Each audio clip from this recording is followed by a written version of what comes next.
Welcome to Business Concern. The topic, an interview with Mordecai Evans. No one wants to buy a job. I recently had an opportunity to conduct a Zoom interview with Mordecai Evans, a business broker, and I hope you'll find it interesting. I certainly enjoyed the conversation. Rick Rebusel. I'm the principal consultant of Business Transition Consulting.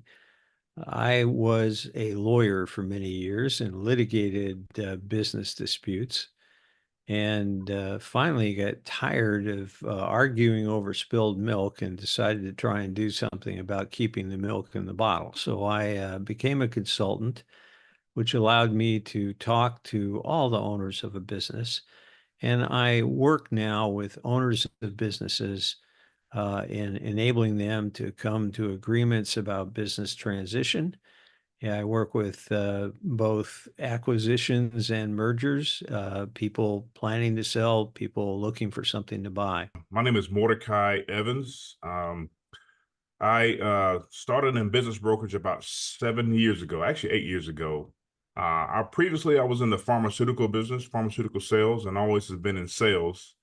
And I've always been kind of an entrepreneur. I started my first business when I was 10, selling grit magazines because I was tired of asking my folks for money, and every time they tell me no, I'd like pout. So I was like, I got to do something about this. So I was looking in the magazine, saw an advertisement for grit newspapers.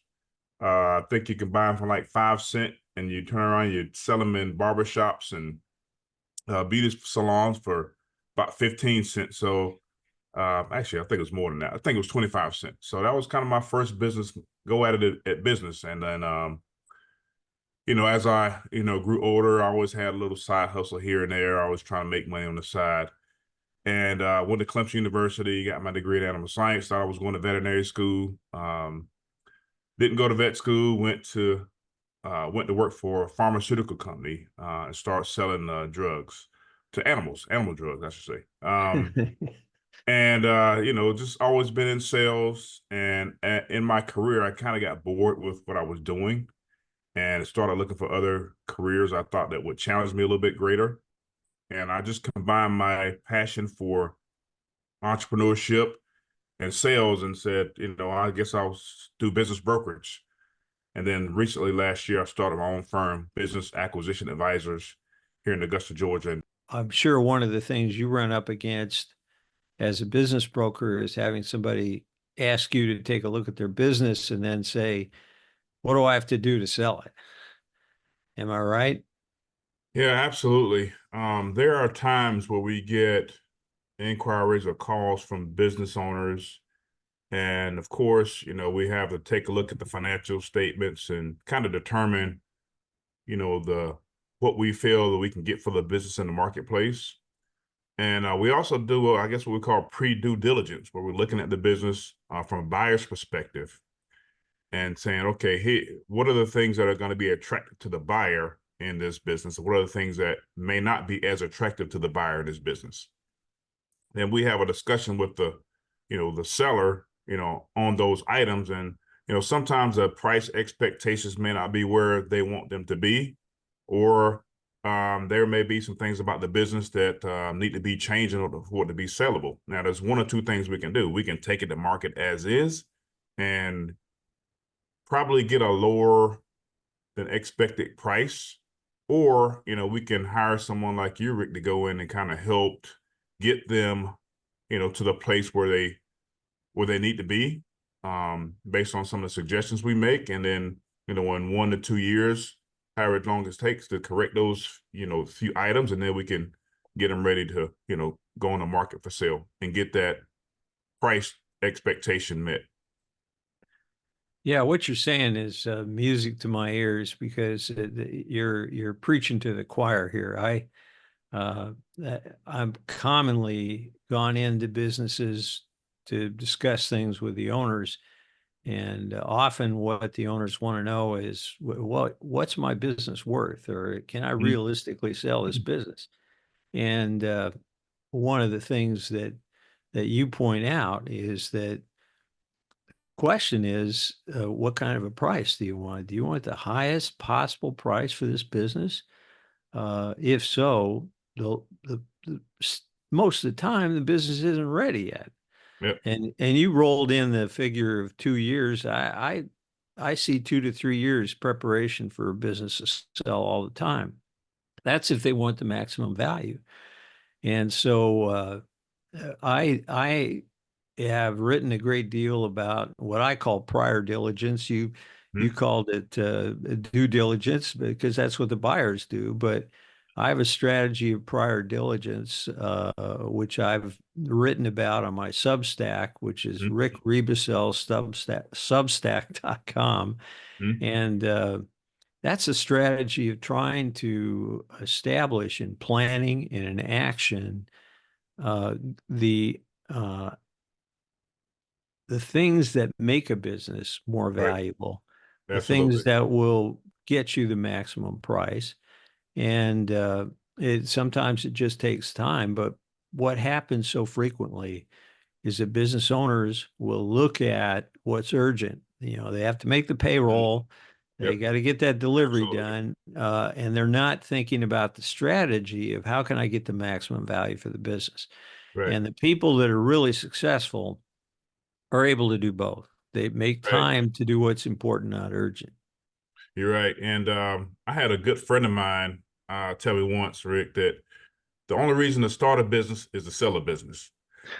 So, and the Yeah. point he was trying to make was, you run it like you're gonna sell it, like you're gonna sell it. So all those things that make it attractive to the marketplace, and all those things that make it a true business instead of a job, are those things that you need to try to implement day one. Of course, starting off in the business, you have to grow into some of those things, but his point was you need to have a strategy going forward for allowing it to be a business instead of a job and working on the business instead of in the business. So at any moment's time, if you get a phone call or someone wants to buy the business, it's already operating like a true business because nobody wants to buy a job. If they want a job, they can go in the marketplace and find a job.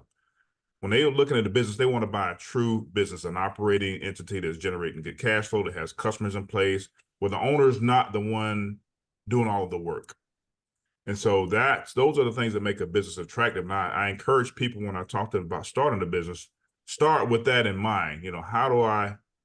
How am I going to strategize and work on the business long term instead of in the business? Start putting up and start with that mindset. Even going into it with that mindset is good because they kind of know what the targets are that they need to hit as they kind of grow in the business.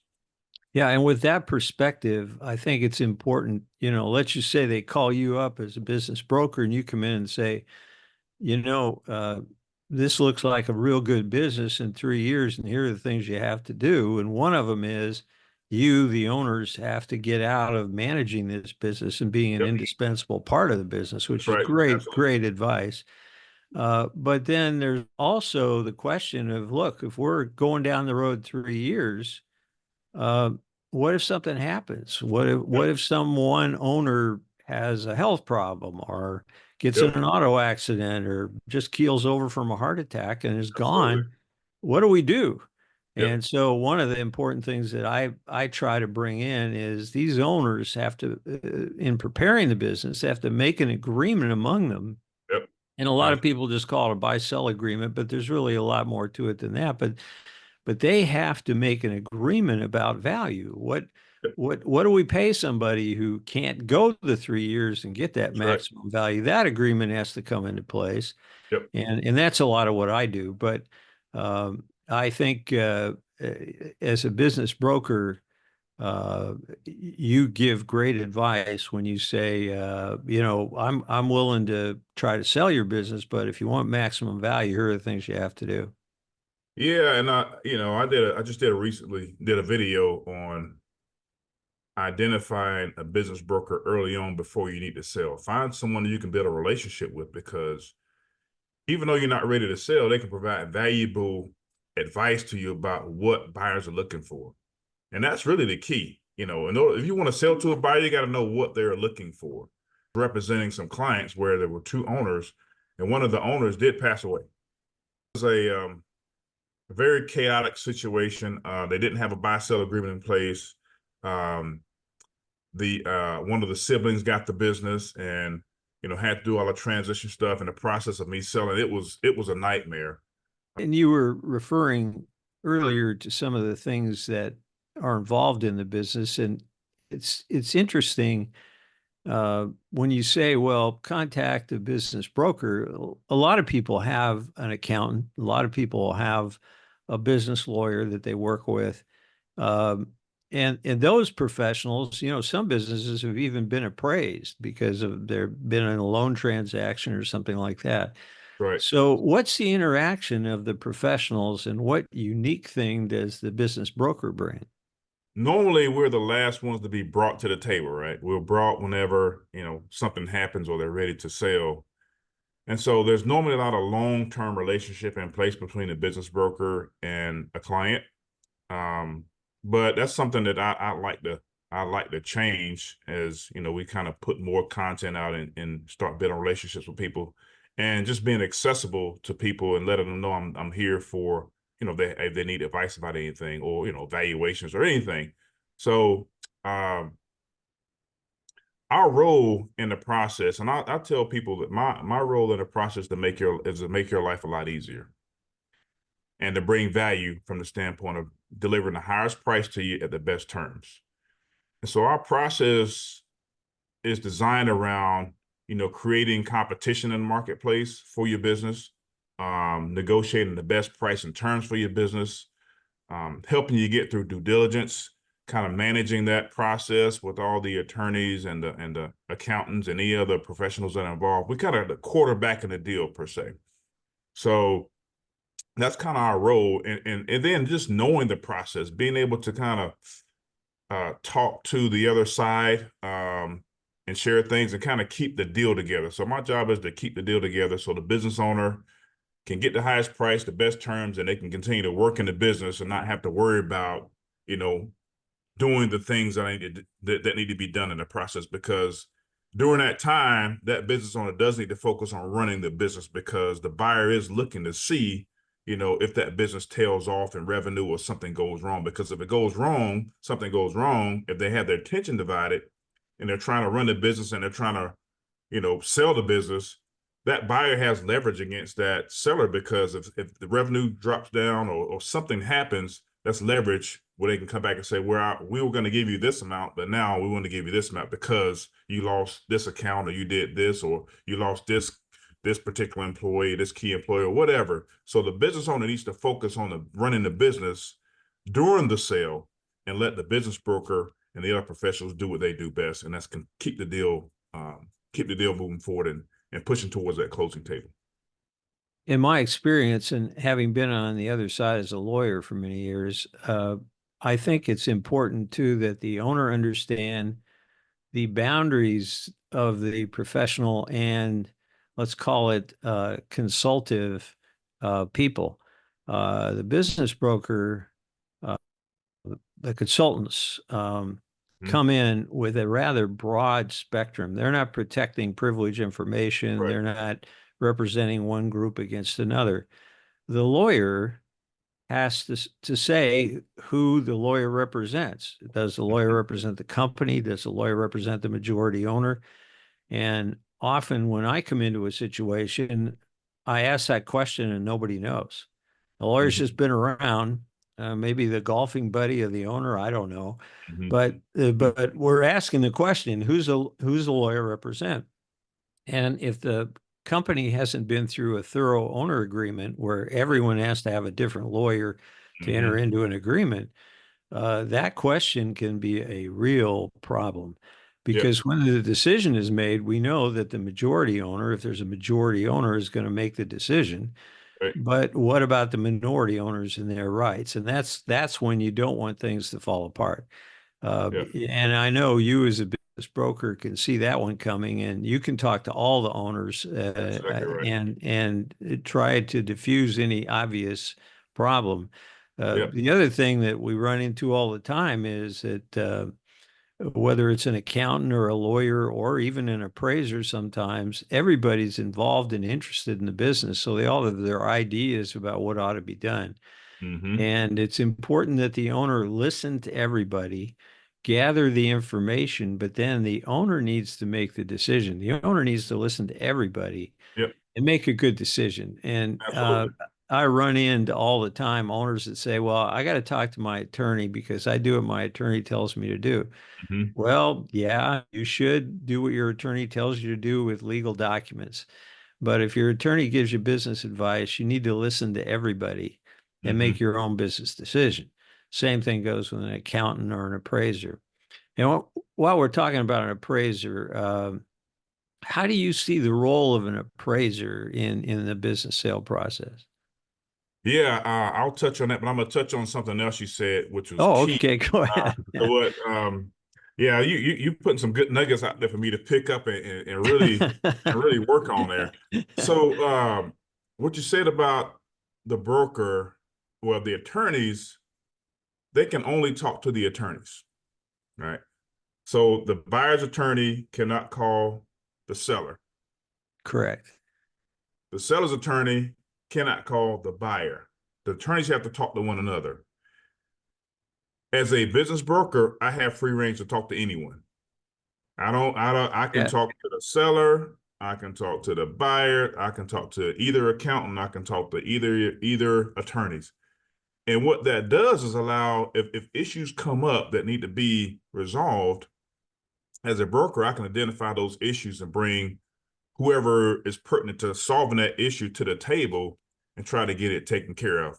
Instead of having boundaries, the broker is and the M&A advisor or investment banker, whoever has free range to talk to whoever they like to talk to or need to talk to. So Well, that that is key. one of the reasons that works is that everybody knows what your role is from the very beginning. And so you're not misrepresenting it. There's no conflict of interest. You Yep, walk in the door, they know you are, they know what you're trying to do. exactly. You're trying to get the business sold. So That's right. there's no problem with you talking to everybody. Yep, everybody knows what we're here for. Yeah, so I appreciate that nugget because I did want to chime in on that. But to your point for the appraisal. So, businesses can be valued. And I think I've done a couple of videos on the value of a business. So most businesses are valued as a multiple of the earnings. EBITDA is what is mostly used. So, business brokers can help you value the business. You can have a CPA or someone that's qualified to value a business. There's a certification in the CPA world called a CVA, Certified Valuation Analyst, and those folks can value a business. Are pretty good at it, and they when they value a business, it can stand up in court. So those folks are really good to help you kind of get a value in a legal situation, and even also for kind of what the business looks like on paper. However, um, businesses are only going to sell for what a buyer's willing to pay for. So we can have a number here that we think the business is going to sell for, but we don't know what that's going to, I mean, it's just a number. We don't know what the business is worth until we truly put it on the market and let buyers let buyers poke at it and let buyers see what the value is to them. And because value is subjective, it's in the eye of the beholder, and see what the value is to them. And then that really determines the value. I give you an example. We had a client about 3 years ago, actually 2.5 years ago, they had owned a foundry. When we looked at the business originally, we thought we would sell the business, the real estate, everything for about $750,000 when we looked at the business itself. Well, the market conditions during that time was COVID was going on, all the, and they basically they produced castings or parts for agricultural companies. And so during that time we're selling the business, COVID was in full effect. And the market dynamics going on at the time where all the people that domestic companies were buying castings from, all the castings were in the bay, right? They were hung up and couldn't get through to their customers. And so what was going on is all the domestic companies started buying domestic castings instead of buying it from overseas. Well, the revenue for that business increased, the EBITDA for that business increased, and instead of selling that business for $750,000, we found a buyer that's willing to pay $1.5 million for the business. So if we'd have put a price of $750 on the business, we'd have got $750 or a little less. But putting it on the market, and we went to market without a price, and we just, put it out there to as many people as we could. We talked to a lot of people, and it was worth $1.5 million to one company, and we sold it for $1.5 million. And so, to your point, putting a price on the business, I mean, we could do that all day, but you really have to put it on the market to really test and see what the value is, because it may be worth more than what you expect. It may be less. Yeah, I'll give you one example on the opposite side. We had a business in Atlanta. It was a pallet business. They prepared pallets. That's all they did, is prepare pallets to the tune of about $21 million in revenue. It was one of the most unique businesses I have seen in my life. And so when we looked at the business, they're doing about 21 billion, had a pretty strong EBITDA, and we thought we'd probably get about 4 to 5 million for the business in the market. We ended up getting a lot less than that. Well, the challenge with the company is that they had one large customer, and that was it. And so in our world, we call that customer concentration. They had 100% of their eggs in one basket. Well, what did that do? It increased the risk of owning that business. Therefore, we got a haircut. We got a lot lower valuation of price for the market because of that one customer dynamic. It increased the risk of owning that business. The other important factors of value is also whether or not it's an inside or outside sale. And by that, I mean, Absolutely. if you have somebody inside the business buying the business, as opposed to somebody outside the business coming in and buying the business, Absolutely. an inside buyer is not going to pay as much because they're comparing going down the road and starting a competing business as opposed to buying this business.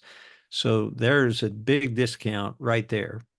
Yeah. And so, Yeah. when you're talking to a business owner, and the business owner says, well, Frank here has been with me for 20 years and I know he wants to buy the business. And you want to say, well, that's terrific for Frank, but you don't want to sell it to Frank. In 3 years, you need to sell it to US Roll Up Inc.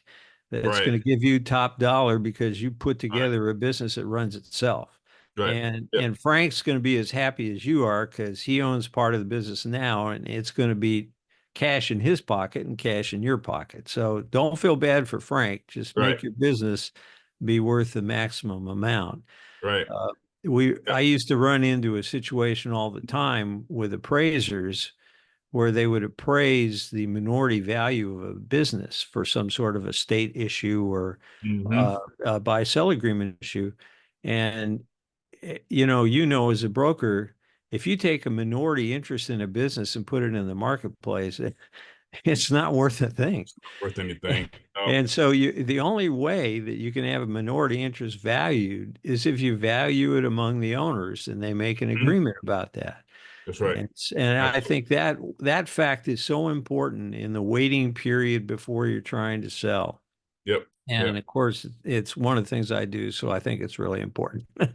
Keep dropping these nuggets out here. I want to pick up, man. I just want to pick up all these nuggets and just go, man. Go. So, my experience in this business, I mean, I'm not going to say I've seen it all, but I've seen a lot. And I've been through several situations where family or employees were looking to purchase the business. I've also been in situations where key employees were actually looking to purchase the business. So I talk about a few things here. When you look at the value and who you want to sell it to, as I'm talking to owners, it depends on your objectives, right? It depends on your objectives of whether you want to sell it internally or externally. If your objectives are to, if you don't need this business for retirement and you just want to help your employee, if that's your goal, I mean, that's fine, but know that you're not going to get the max in the marketplace. Right. If your goal is to get the max in the marketplace, The key is to go to market. And, in situations where I've seen employees that want to purchase a business, a lot of times, they just can't, right? They don't have the financial resources to do it. They haven't planned for it. And sometimes they may just not be capable of doing it. They may have a role in that business that they've done all the time, but that role in that business is different from actually running the business. It's two different things, right? I had I'll tell you about another situation I had. We were selling a non-emergency transportation company out of Columbia, South Carolina. Really good business, great business. And they had a true business. The owners were about 75% absentee. They had a manager in Columbia. They lived here in Georgia that ran the business. He came in every day, ran the whole operation. So much so that people thought it was his business. And he was what we consider a key employee, right? Essential to the business. Without him, the business would basically just shut down. And so as we were talking to the owners, we said, have you considered, this person to purchase the business? They said, well, yes. Well, have you asked him about it? They said, no. Well, we said, here's how you do it without without affecting the integrity of the business. So we came to the key person. We proposed, hey, here's, they want to sell because of these reasons. Here's the price. Do you think you want to, purchase it? He said, well, let me check. He went out and tried to look and see if he could do it, and couldn't do it. Well, we said, well, we need to sell the business. He said, well, will you stay with the business? They said, yes. So we had him sign an employee agreement that said he would stay on a year after the business was sold. And he would get, it's a stay agreement. He would get X amount of dollars for staying for that period of time. So Yeah. the key thing is we did give him the opportunity. He declined. So he felt good about that. And we put measures in place to keep him there after the sale transition, which gave potential buyers the comfort that they had that person there for a period of time to help them run the business. Yeah, it's a great example, and many times the question to ask is, you don't want to go into it thinking that everybody wants to be an owner. That's right. Some Absolutely. employees are perfectly fine with being employees, and they're perfectly willing to stay on, So you don't want to make them an owner if they really don't want to be. Yep. On the other hand, yeah, on the other hand, you're going to have some people who, if they don't have a piece of the action, they're going down the road. Yep. And they may be pretty important people. Yep. So it's important, as you did in your situation, you got to talk to these people and find out what they want. Exactly And right. because you're looking down the road, you're going to sell the business. You don't want someone taking a hike 2 months before the sale and knocking down the whole business setup. So, good Absolutely. point. Good point. Yep. And there's a way to do it. And so, you have to be strategic about it. You have to have kind of a skilled advisor to kind of guide you through that, because if you don't do it right, you can wreck a lot of things. No question. Yeah. No question. Well, Rick, I really appreciated the time talking to you about something I really love. I love talking to business owners about transitioning, and love doing transactions. But I really appreciate your time and our conversation together. We need to do it again soon. I could be reached at M Evans at B as in boy, AALLC.biz. That's my email address, mevans, BAALLC.biz. My website is www.baallc.biz. You can go and find out about our firm and how we help people. And LinkedIn, you can look me up on LinkedIn, Mordecai Evans, LinkedIn Business Acquisition Advisors. Would love to connect with you and help you in your journey. Mordecai, I appreciate the opportunity to have this conversation. I enjoyed it immensely, and I think people can see the value that you bring as a business broker. My business site is btcllc.net for business transition consulting. And I also do a blog a site at businessconcern.net, all one word and no caps. I mentioned before my Substack site, rickrebusel.substack.com, on owning business, and that's where I put forward the prior diligence strategy.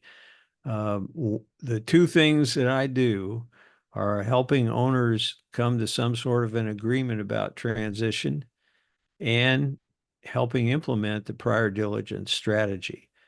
And that strategy will get you the wealth building event of selling your business for maximum value. I think that's what we're about. Absolutely. Absolutely. And I know that I know your work, and I know you're valuable in the marketplace. I've seen what you can do. Hey, thanks, Mordecai.